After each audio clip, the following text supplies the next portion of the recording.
Meeting to order. Please rise for a brief moment of silence and the Pledge of Allegiance. I pledge allegiance to the flag of the United States of America and to the republic for which it stands, one nation, under God, indivisible, with liberty and justice for all.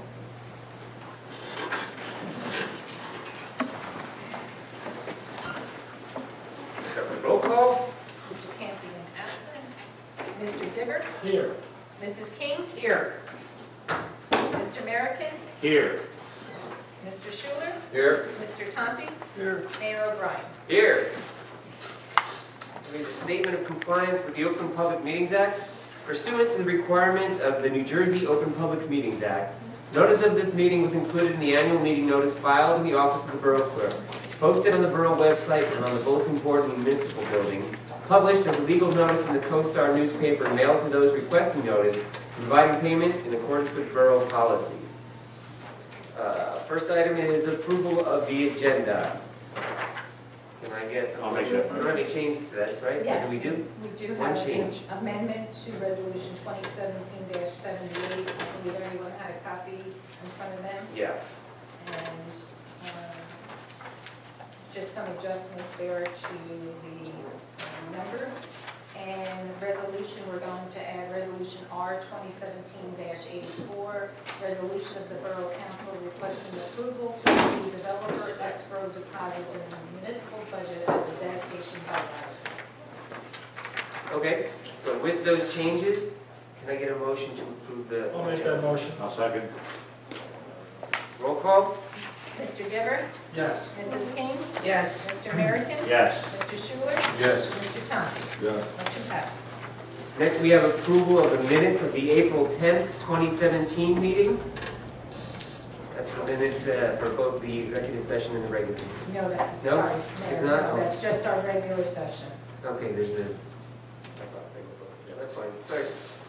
Just the regular session. We need a motion. Motion. And I have Mr. American as a first and Mr. Tompe as a second. Mr. Dibber? Yes. Mrs. King? Yes. Mr. American? Yes. Mr. Schuler? Yes. Mr. Tompe? Yes. Motion passes. We don't have any scheduled presentations at this time, which brings us to our scheduled public hearings. We've got several ordinance to go through. The first one that we will be opening to the public is Resolution R 2017-77, a resolution of the Borough of Spring Lake Heights authorizing to read the 2017 municipal budget by title only. Can I get a motion? I'll make the motion. Second. And all in favor? I'll do a roll call. Okay, do a roll call. Mr. Dibber? Yes. Mrs. King? Yes. Mr. American? Yes. Mr. Schuler? Yes. Mr. Tompe? Yes. Motion passes. So at this point, if anybody wishes to speak about the introduction of that budget by title only, please step forward, state your name and address, and address the chair. Seeing no hands, can I get a motion to close the public I'll hearing? make that motion. Second. Mr. Dibber? Yes. Mrs. King? Yes. Mr. American? Yes. Mr. Schuler? Yes. Mr. Tompe? Yeah. Motion passes. Now, do we actually vote on that resolution? Is that what we're You already voted on We're done. We're done. Yeah, we're done with that. Now it's the 2017 municipal budget that we're going to be speaking about. Correct. The first one, there's two really, well, one is regarding capital improvements. The first one is the ordinance number 2017-03, a bond ordinance, or sorry, the municipal budget first, and then those two. That's correct. Yeah, so let's do the budget. Let's go right over, I thought it was ahead. And Mayor, just by way of background, the municipal budget was introduced and approved for introduction at our March 27th meeting. The budget has been published as required, and it is scheduled for public hearing tonight. With us this evening is CFO Tom Seaman, who's here to answer any technical questions the council may have, and I believe also just has some introductory comments regarding the procedure regarding tonight. Great. I think we mentioned previously the budget was submitted to the state for review, and with that, I'll turn it over to Tom. Right, and the state has reviewed our budget and they approved it. And I guess later on today there will be an amendment later on in the meeting which will require a publication.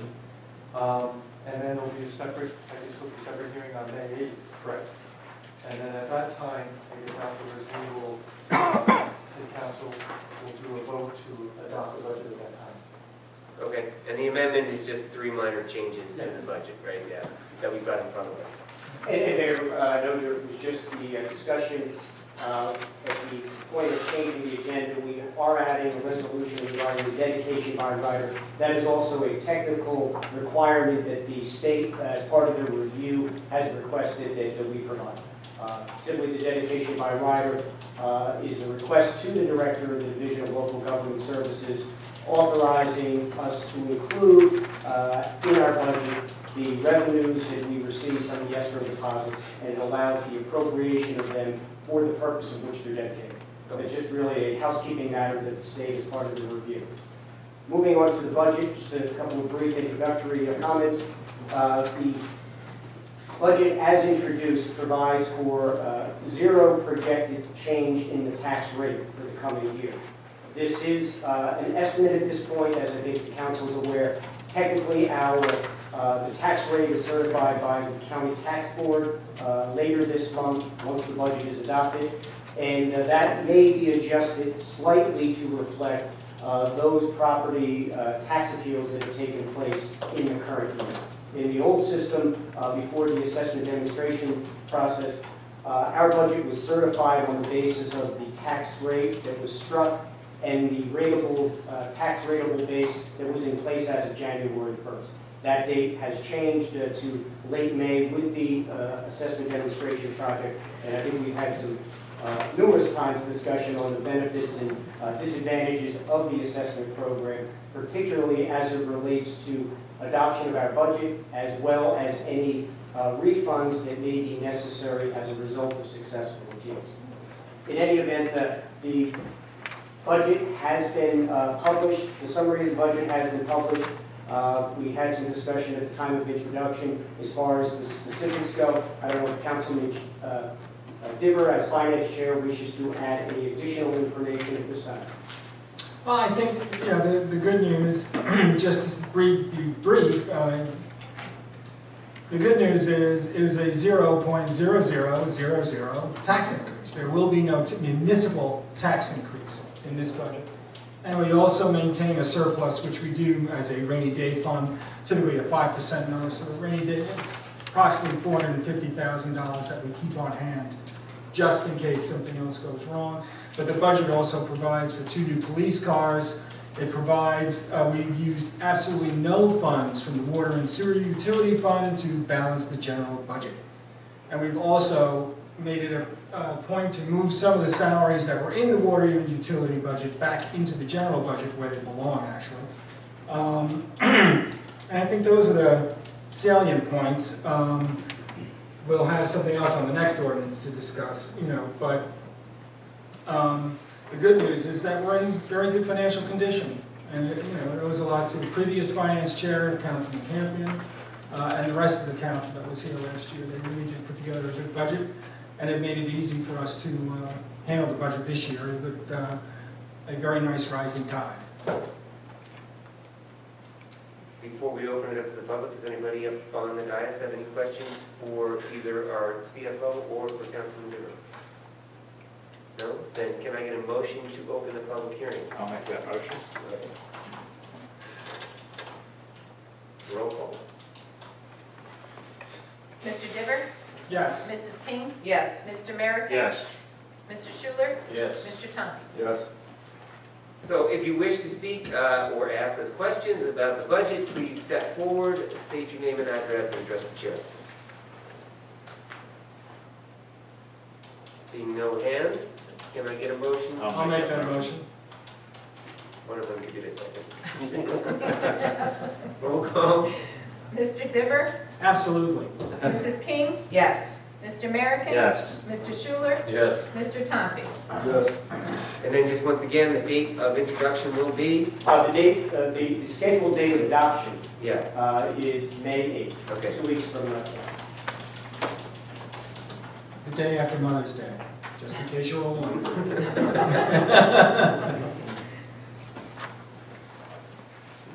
All right, now we move on to the next item. The next item is ordinance number 2017-03, which is a bond ordinance of the Borough of Spring Lake Heights in the County of Monmouth, New Jersey, providing for various capital improvements and other related expenses for the borough, and appropriating $670,000 for providing the issuance of $636,000 in bonds or notes of the Borough of Spring Lake Heights to finance the same.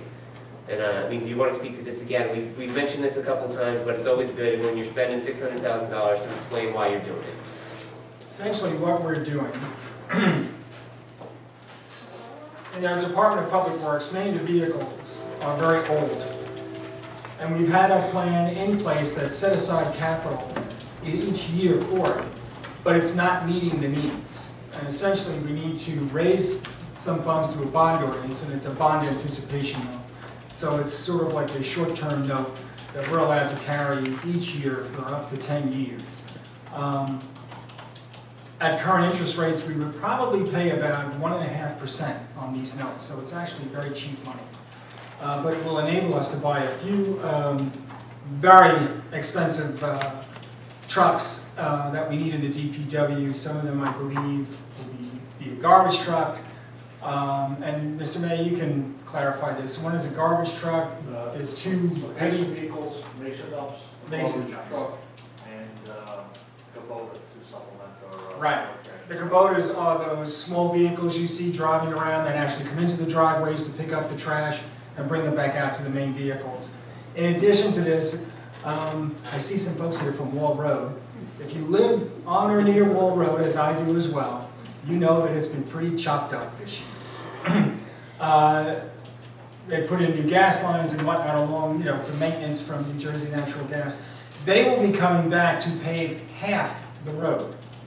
So we're raising the other half of this money through this bond ordinance to pave the other side of Wall Road. So the entire road will be repaved, I believe this spring.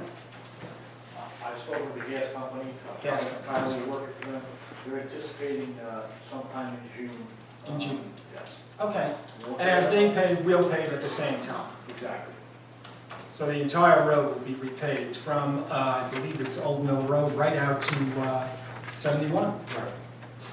Yeah, because we typically budget for paving 2 to 3 roads in town per year, and that road was not Not in our budget. It also happens to be one of the longest roads in town, so it's one of the more expensive ones, so yeah, we need to do it. And that covers pretty much what the bond anticipation was for. Does anybody have any? We didn't open the public hearing. Let's, can I get a motion to open the public hearing? Yes, I made that motion. Second. Now, if you have any questions about the bond, what? We need to vote, sure. Oh, yeah, we need to vote on it. I'm in a hurry. I guess. Oh, you can. Mr. Dimmer? Yes. Mrs. King? Yes. Mr. American? Yes. Mr. Schuler? Yes. Mr. Thompson? So if you wish to ask any questions about the bond ordinance, please come forward, state your name and address, and address the chair.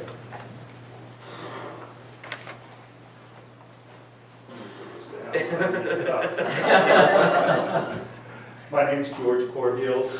I live on Nadine Drive off of Wall Road. So my first question is regarding Section 3, item number 2. One of my questions tonight was going to be the paving of Wall Road. However, with it being all the way out to June, there are some trenches that have sunk and others where the road has opened up some, and we get interim repairs.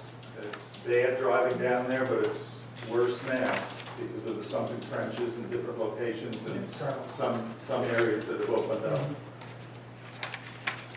I would say yes, we should be able to fill in any dangerous areas. Absolutely, and we have what I would call contributing parties, both the gas company, part of the idea, that work was completed last fall. There is some natural settlement that takes place, which is one of the reasons both the gas company and at our request that they had held off somewhat to give some period of settlement. And additionally, the borough, as part of our own repair works that was done with some hydrant replacements, we've also seen some settlement there. So we can make some arrangements, Joe, for some interim I'd be modifications. happy to talk with you after the meeting or whenever. Okay, well, I didn't have any specific locations, but There's a few spots. there's a few spots. That you could just see it's, Yeah, we could definitely, last week, we started doing some pothole repairs.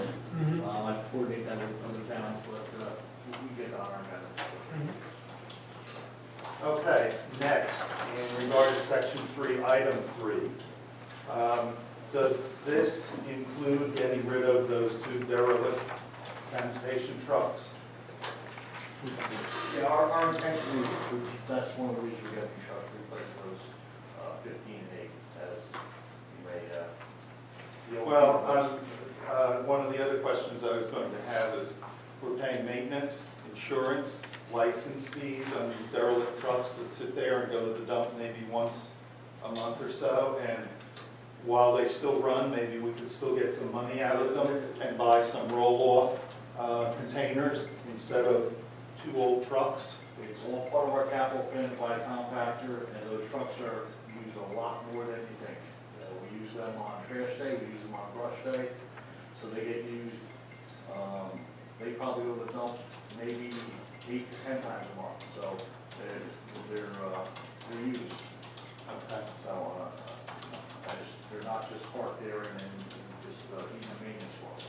Okay. Necessity, that's why we're getting another one. Okay, in regard to the Budo, Kubotas. Kubotas, are we going to go back to the manufacturers of the electric carts and get anything through them because they were a bust? I'm not sure about going back to a manufacturer. I did not purchase them. I'm not passing the buck, but I'm looking forward to trying to get some that fits the need. Okay, is that something we should look at because they were used for what, maybe a year? And No. wrapped out? Almost 5 years. They were Really? 2012 till last year. Okay. And finally, it's not 100%, but I'll get one other question in regard to DPW. Sure. Are the DPW vehicles subject to state inspection? Sure they are. I won't say any more. Thank you.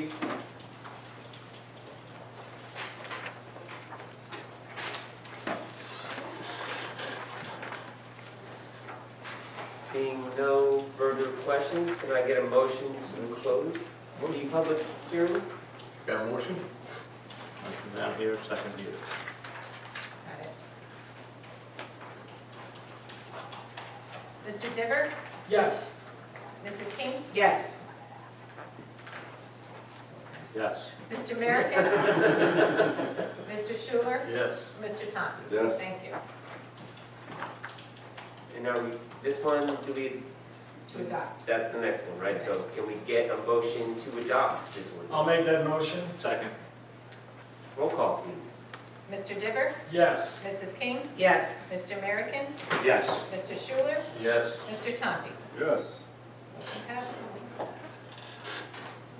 The next public hearing is for ordinance number 2017-04, an ordinance authorizing various water sewer utility capital improvements and appropriating $250,000 from the existing utility capital fund balances and reserves.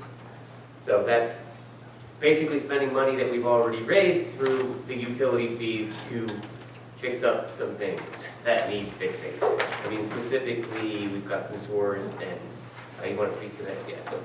Mayor, specifically, it's the closure of well 4, which is Oh, getting yeah. on The contract is on the agenda later. quite a bit of time, and repair of the sewer on Braden Lane Okay, are the 2 projects to be specific. so this is neither selling a bond or buying a bond or raising taxes. This is money that was in the water sewer utility fund. So can I get, does anybody up on the dais have any questions? If not, let's open it up for public discussion. Can I get a motion? I'll make that motion. Again, anybody wishing to speak on this ordinance, please approach the chair, name, address. We still have to vote this. No, Thank you.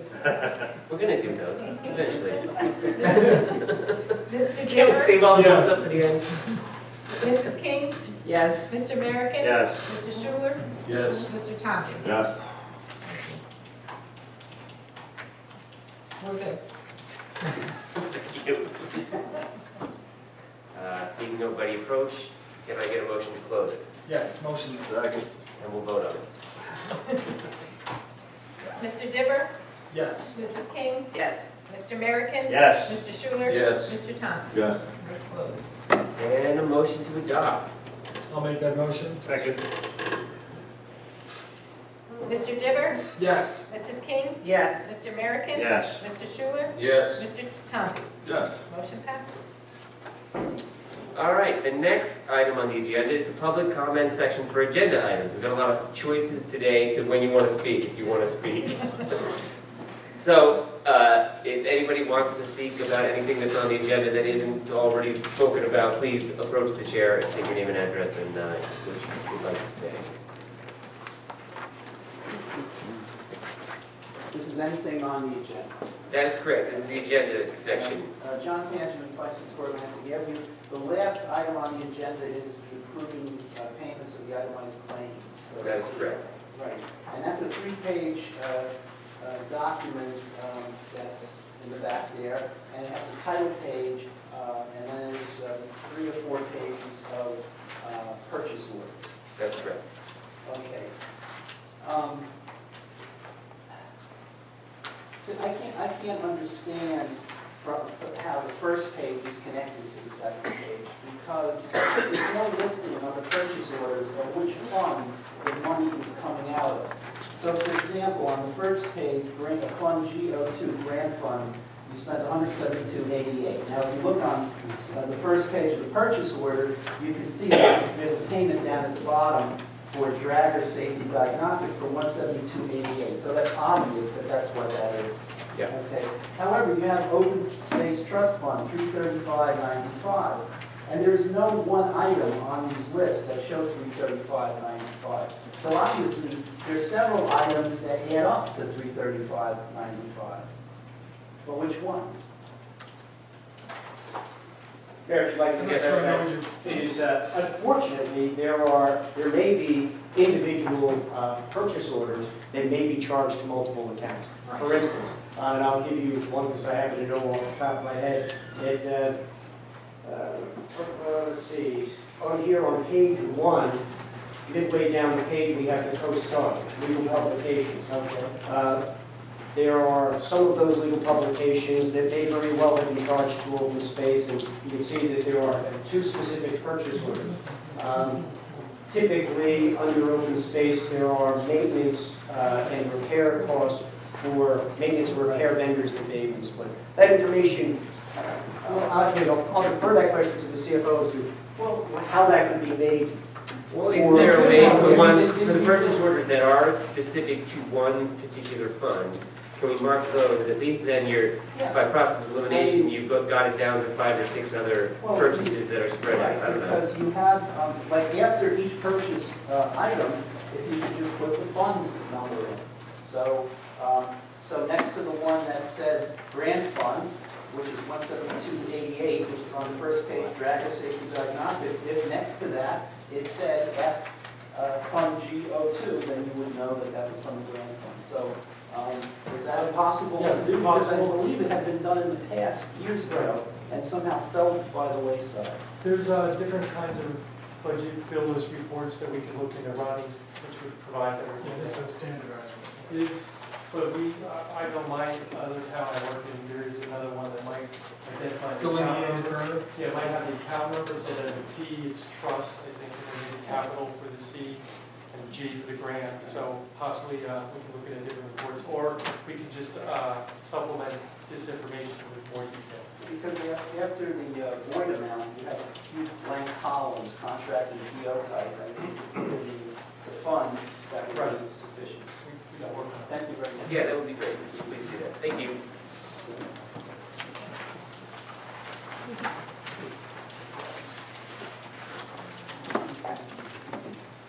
Seeing no further questions, can I get a motion to close the voice of the public? Roll call, please. Mr. Diver? Yes. Mrs. King? Yes. Mr. Merrickin? Yes. Mr. Schuler? Yes. Mr. Thomas? Yes. We're closed. All right, we have several discussion items. First one is Chapter 9, well, it's only one item, actually, right? It's all the Chapter 9 recreation facilities, the walking of dogs being prohibited. We started this discussion last meeting, and something that we can move toward a consensus.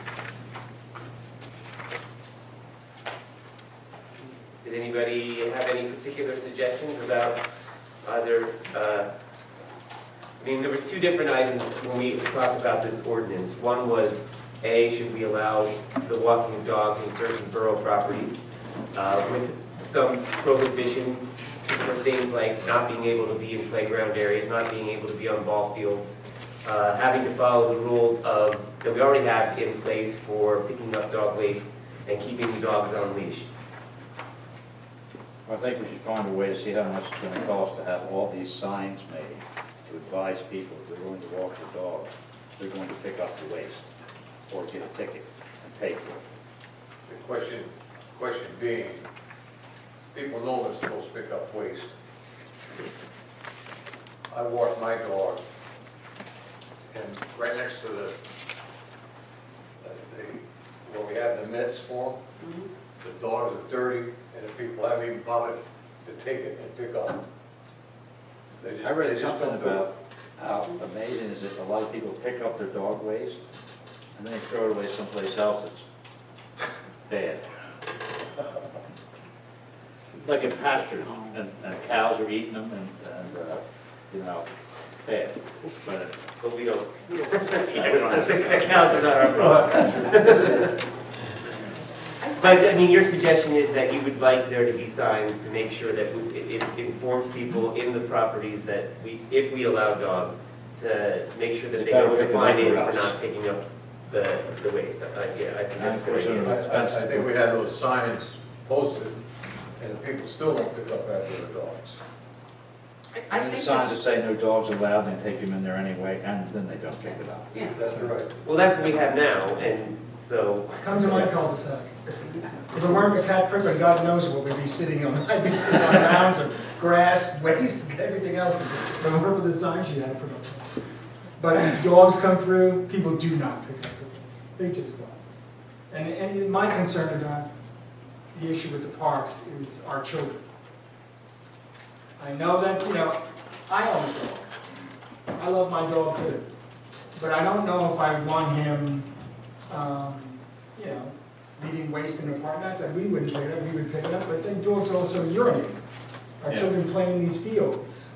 I don't know if it's necessarily, There's I'm a little already, concerned about health issues. I just think there's already plenty of animals that are urinating and utilizing those fields as their bathrooms. Then why come behind it? No, I think that because the dogs are, there's over, probably half the town owns a dog. For us to not provide any facilities for you to walk a dog in, I think is. We do We provide have facilities. facilities, we have streets. Streets and curbs. They don't pick up there. I think lots of people pick up, to say that people don't pick up, period, is, I think, an Not saying oversimplification that, of the but process. people, you can't guarantee 100% pickup. And take Robertson Park, for example. Where in Robertson Park exactly? You have the Little League field, you have basketball courts, you have tennis courts, everything is right on top of each other. In some way, shape, or form, if you're walking a dog in there, you're walking on a field, or you're walking where children are playing, running, can fall, can whatever, can slip on feces that weren't picked up. There's any number of things in a park that small that, it's probably not in the public interest, public health interest. Another thing about it is there are actually some people that are afraid of dogs. And if they're out there in the park and their Which is why we enjoyment is hit by the fear of a dog, that's I'd like my Which dog. is why we have ordinances, why you have to control your dog on a leash, and I've seen a few instances of that too, so, right in front of my own house, when someone came walking in And it was a young lady, she had a very large dog, she was walking in from Royal Court, because they like to walk the dogs in the cul-de-sac. And all of a sudden, I come out of the house, and the dog charges at me. She couldn't hold him. And right there and then, I had a dog right practically jumping on me as I was getting in my car. So, you know. Well, I think there, just, Those- I mean, these just are as all there are issues, bad yeah. people, there are bad dogs. I She's think- not a bad person. No, but I'm just saying, Yeah. that I think the job of government is to make sure that people that aren't following the law are punished. But you don't punish everybody because there might be a few bad dogs or a few bad people. You make it so that the people that will obey the law are able to utilize the facilities. And I think that people pay dog licenses, they have dogs, they pay taxes, that they deserve the right to have some of these facilities open to them for their dogs. I do not believe dogs should be in the areas where the kids are playing, period. I agree with you. I don't Absolutely. Should not be there. I think the role of government is public safety first. Yeah.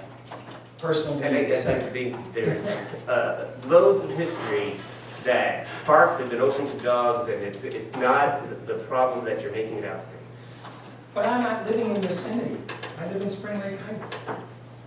It's a small park. You know, A that's, small park that if you live in the apartments, I think over on Wall Road, you should be able to walk your dog through the park so that you can take it over to, you know, if everyone used to walk it around. I think that the utilization of the parks makes them safe. Right now, our parks, I think, are, in a lot of cases, except when there's a game on, underutilized.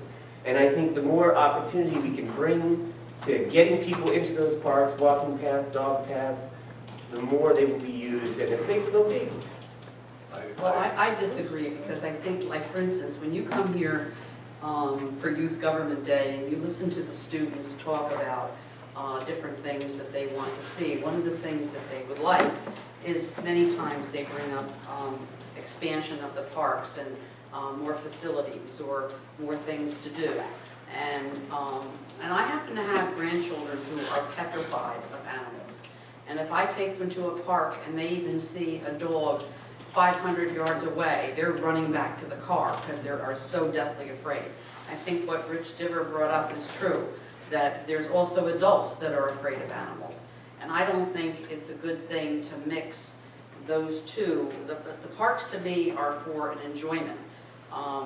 You know, I'm an animal lover. I've had dogs, I've had cats, I've had birds, I've had turtles, I don't care what it is, I've had it. And, you know, I love animals, but I would never think of walking an animal in a park where children are playing and enjoying themselves. And I don't think that there's an underutilization of our parks. Our parks are very, very well utilized by the children. There's somebody always playing. Even last year, we expanded the lights over at Allaire Road because we had some of the older adult children coming in from college and they wanted to play basketball or they wanted to play on the fields. So, you know, I just think that this is not something that can be easily remedied. I also think that we are currently working on a lot of ordinances here in town. We certainly could add this to the list to reevaluate and possibly come up with an idea. I do think also that one of the things that we have failed to do, and that is that we do have ordinances in place, and we do have signs up at parks where you're not supposed to take your dogs in, and unfortunately, we haven't maybe enforced them because we haven't been there when somebody's been in the park with a dog, and the officers don't see it, so they can't arrest somebody or give them a summons. It's a hard thing sometimes to monitor, but of course, if somebody is there, and everybody now with cell phones, you could certainly get on your cell phone and call and say, hey, you know, somebody is in the park, and it states outside that, you know, you shouldn't be in here with a dog. I just feel that this is opening us up, again, not to reiterate Mr. Diver, but a safety concern. I mean, we had a previous councilman here on the council who had an incident with his dog and someone in the park. And, you know, it's just, to me, it's a risk. It's a big risk. And I would hate to see a child or someone get injured because, let's face it, we all think we can control our dogs and that we can do the right thing, but sometimes it just doesn't work out that way. Okay, so what I'm hearing is that, let me just take it from a different track. It certainly sounds like there is not the will of the council to move forward on making it accessible in all of our parks. I would propose a secondary idea that there are certain pieces of property that we already provide dog mix on that are actually appropriate places that a dog might be able to go, to at least provide people in the town, some of our property, as opportunities for walking the dogs. Like, for instance, the little park over by Black Creek. There's that area back there that is sort of, it's just a field along the water that would be a nice place to walk the dog. We own, I think, some property along Rec Pond that people already walk their dog along the streets. Can they go up on the grass or in the median area to walk their dogs? Are there places at all? Because right now the ordinance simply states that dogs are not allowed on borough property, period. So, I think I'm open to any idea, but I think we need to take it up and really look at it and see what properties we're talking about. Look on the maps, see where they are, see what their accessibility is, see what they are accessed for. And I have no problem, if you want to dedicate a park as, an area that's not used for sports, as a sports facility or regularly used by children and adults alike for sports, say it's a park that has no fields, no swings, no this, that, and the other thing, I have no objection to looking at something like that and saying, here's the Spring Lake Heights dog run. Which a lot of towns have. They have a fenced-in area, A fenced-in dog area. park. You set your dog loose in there, and then when you're done, you put it on a leash and take it back to the car. and the other thing is that we had spoken last time that if we do have any vote or hearing or change to this ordinance, that it would make sense that there's some other things that need possible looking at, such as the community center fees, and there's some other things in there that probably could stand a re-examination. So why don't I put together some suggested changes that, based on this discussion, and I'll distribute it to the council and you can give me your comments. Does that sound good? Yep. Fair enough. Yes, thank you all for the polite debate. All right, that's our discussion item. That brings us to our mayor and council reports and announcements. Councilman Dillon, would you like to start? I think I said more than enough. Okay. Councilman Schuler? I'd like to comment that the Public Works filled something like 39 potholes this past week. We're working on it, as we get the equipment and the time. We are trying to fill those potholes. Yeah, it sounds like we've got a couple on Wall Road to look at. Few. Councilwoman King? I was going to bring up the fact that we are looking into purchasing the 2 new police vehicles. We have one of our officers, Chris Bennett, who is working with a particular company and putting together all the stats for what we need on these 2 vehicles. And he has submitted a preliminary draft to the chief and I to look over as to what they feel is appropriate for these vehicles. And hopefully this will prove to be a very good venture because we're going to lease instead of purchase and try to lease every couple of years so that we have a good turnover of the cars and decent cars for the guys to patrol in. The other thing I want to mention is over the past month we have had some people bring up the fact that there are people coming to their doors and knocking on their doors for solicitation. So myself and the chief are looking into a no-knock ordinance so that we can hopefully prevent people from just coming in town without getting a permit to just go around randomly and knock on everybody's door. We're trying to get some samplings from a few other towns that have already implemented this procedure. But if you do have anything occur where someone comes to your door and questions you about something that you feel is inappropriate, because I know there's people going around town also asking about various houses that are up for sale, up for rent, vacant, and so on and so forth. Or if you have someone come and solicit, and you know, you get some kind of a little flyer, or sometimes they put them on your doorknobs. Please let us know if you think it's something that we should look into until we get something in place. Councilman Eric?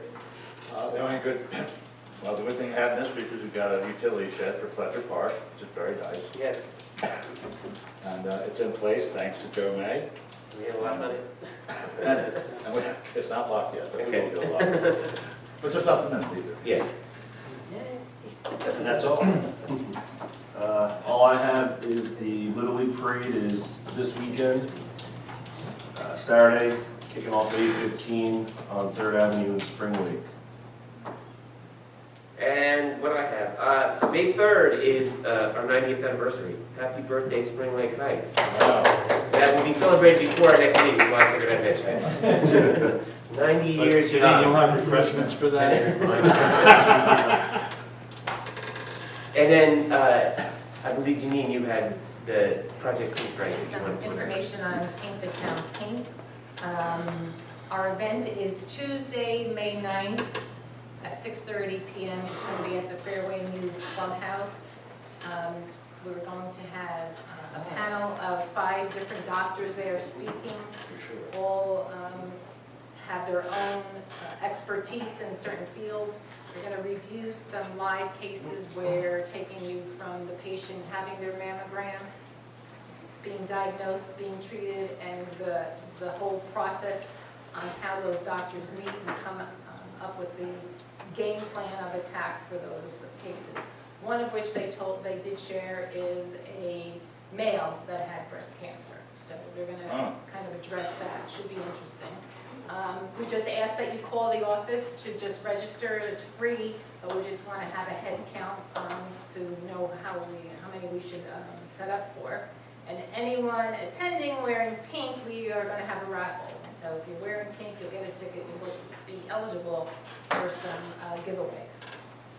The other thing I think I mentioned at our last meeting, the school is selling pink light bulbs to use outside on your front porches or by your front door for $5. Really pink. They really are pink. It's to the $5, I believe it is $3.26 that will go back and donated to Meridian for their Pink Fund, which subsidize mammograms for individuals who are underinsured or no insurance. It pays for their mammograms. I do have some here tonight before everybody goes home if they wanted to purchase them tonight, and I will have them again at our next council meeting. But the school is selling them. It is open to the public, the school. If you just contact them, they will work it out with you that you can purchase it through them if you can't do it tonight here. All right, thank you. Just get on to it. Yeah, go ahead. I would just like to say that last year was the first year that Janine put all of this together.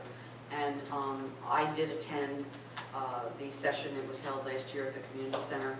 And I just want to say that the information that was given out at this Pink the Town Pink meeting was very, very beneficial. And there was only 2 doctors there last year. So I can't even imagine all the information that's going to be given out this year with 5 doctors being present. So if you could spread the word and if you could get it out there, I know Janine's going to have it on the calendar in the paper, and she's putting notices up everywhere. And I'm pretty sure that our reporter is probably going to do an article and all, but sometimes people still don't see all that information. But all I can say, it was extremely beneficial, and just spread the word, because she puts a lot of work into this and a lot of time. And, it is a very, very good cause. It's more than just the Pink Lake Heights sign.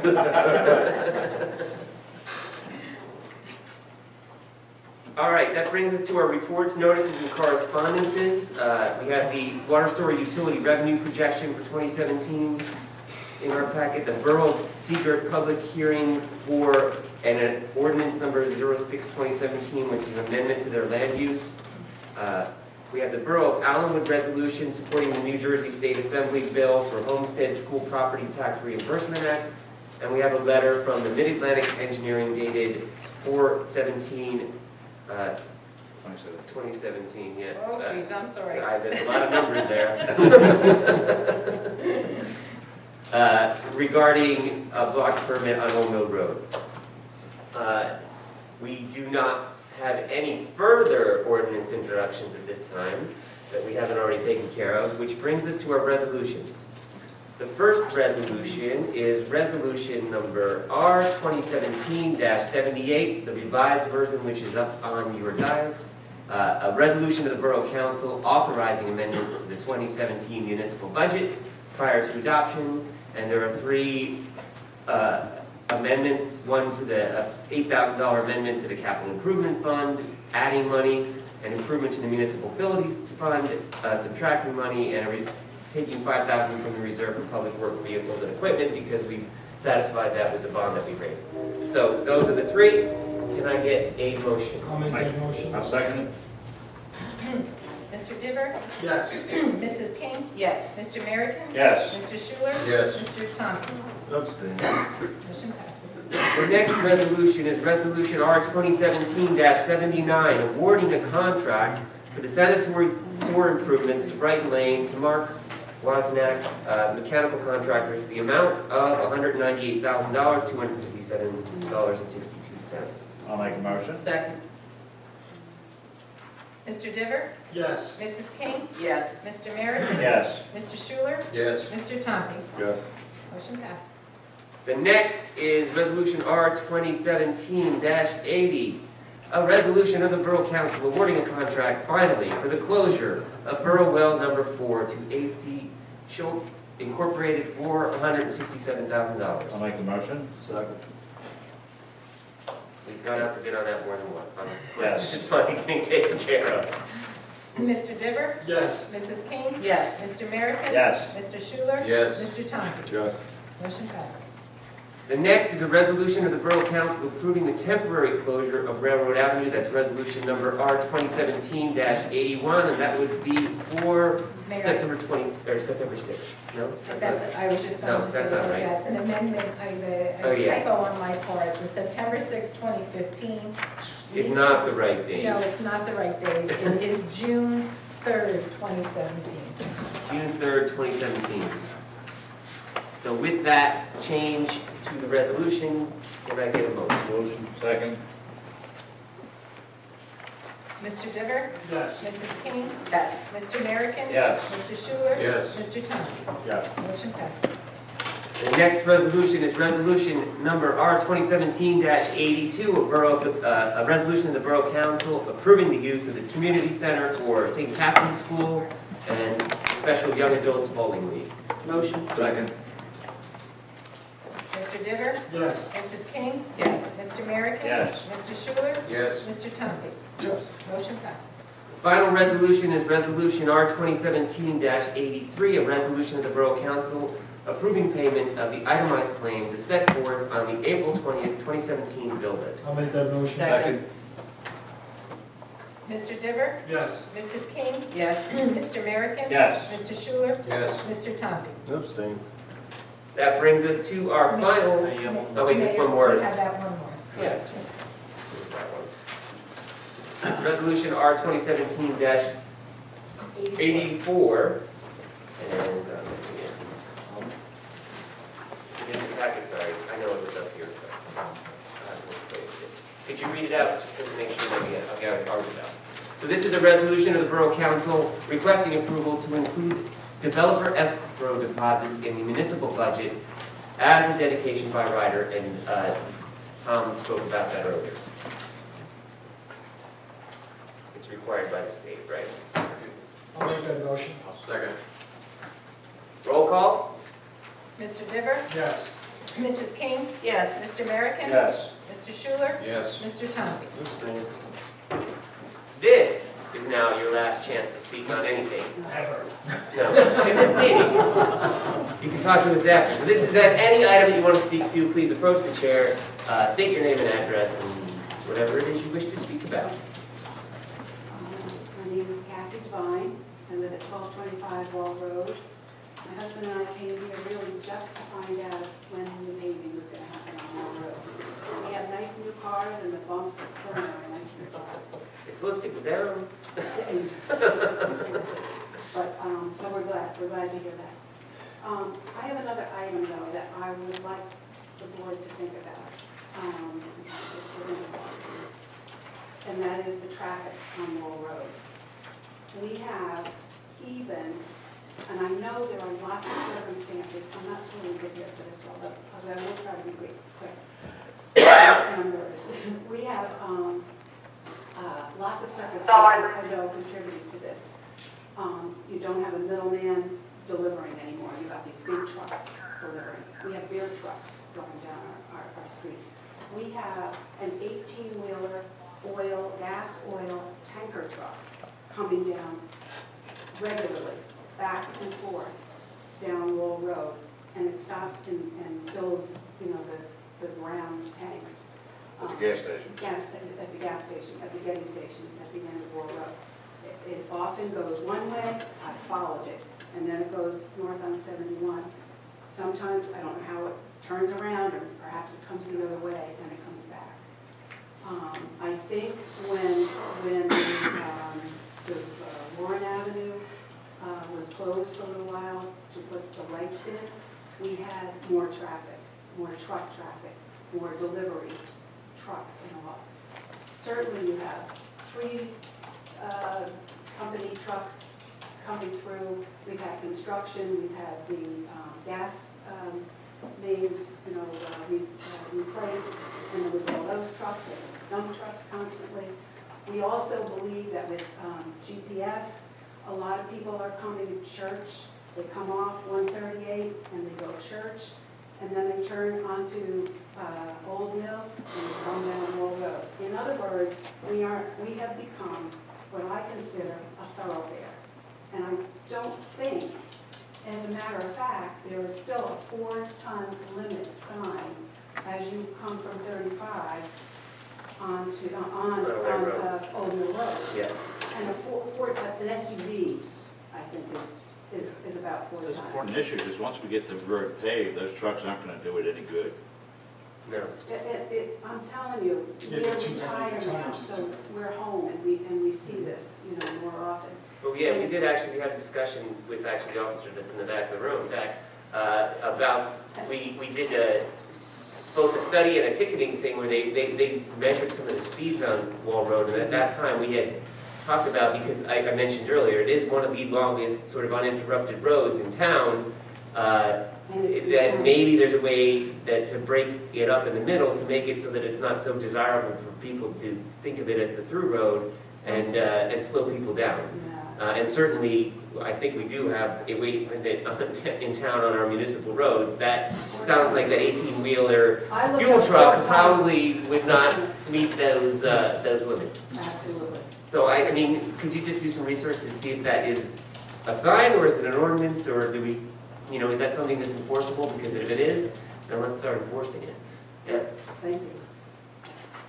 But yeah, I think we need to continue to look into, is there a way to both, make that street so it's so usable for residents, but break it up so that people aren't averaging 35 miles per hour on it, right? Because I think that's another problem. That's what, I was joking, but I wasn't. That like one of the things about it being all torn up is that it has noticeably slowed people down. When we get it repaved, then maybe we need, a real solution as opposed to having a torn up road. Yeah, thanks. Yeah, thank you. Please.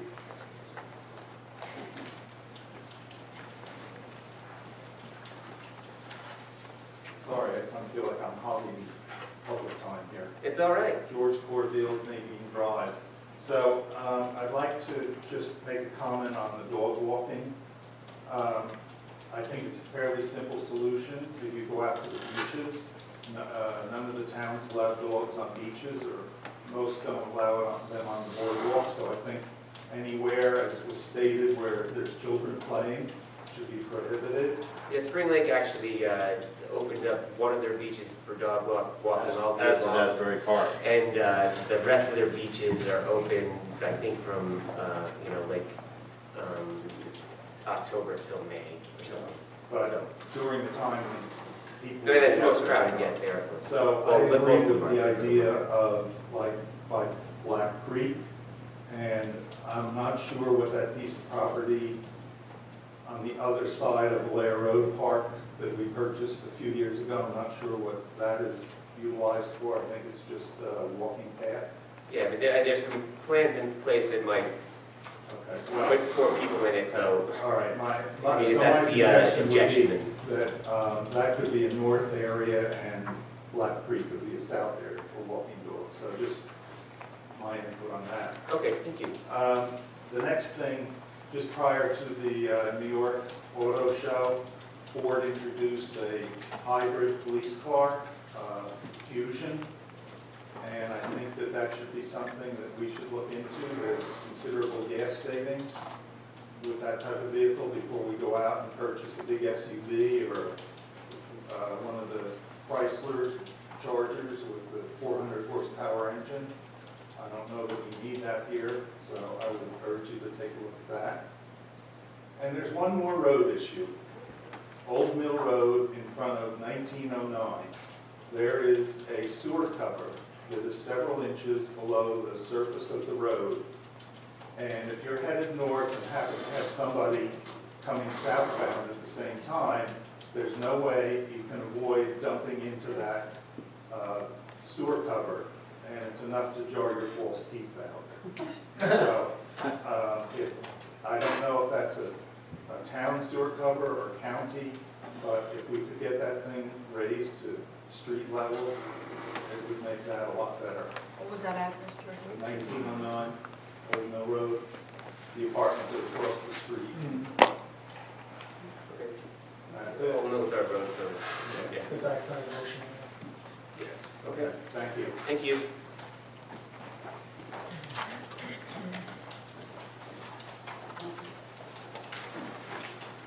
Jack Griffin, 564 Atlantic Avenue.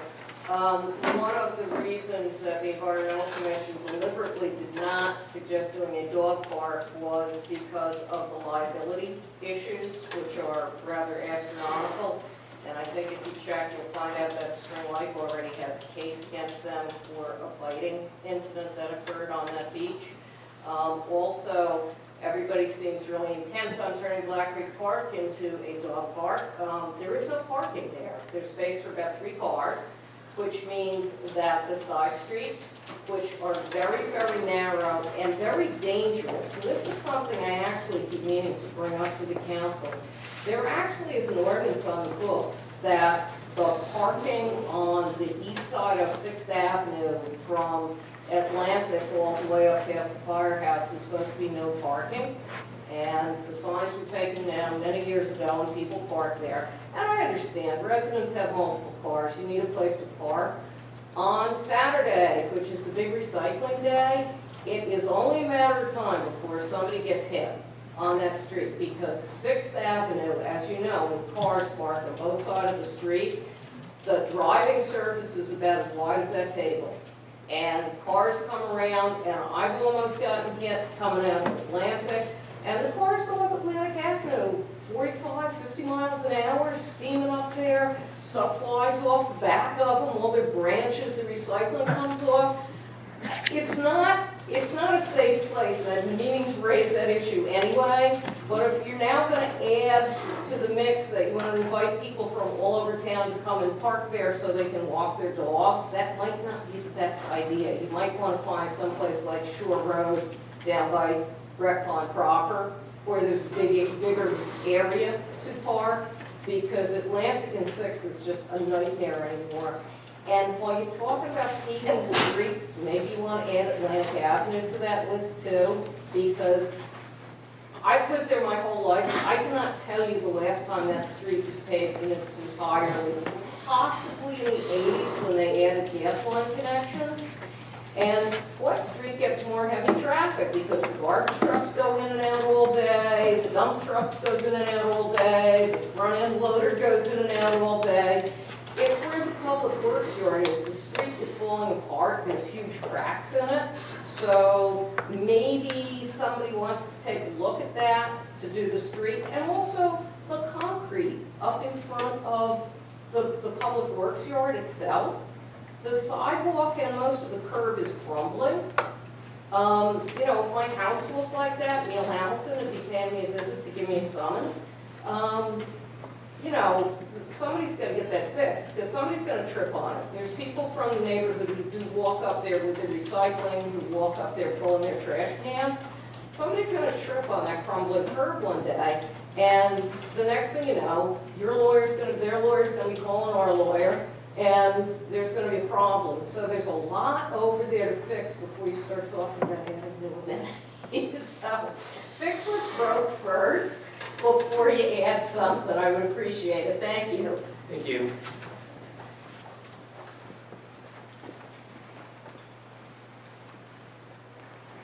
Seeing no further hands, can I get a motion to close I'll make a the motion. public? Roll call?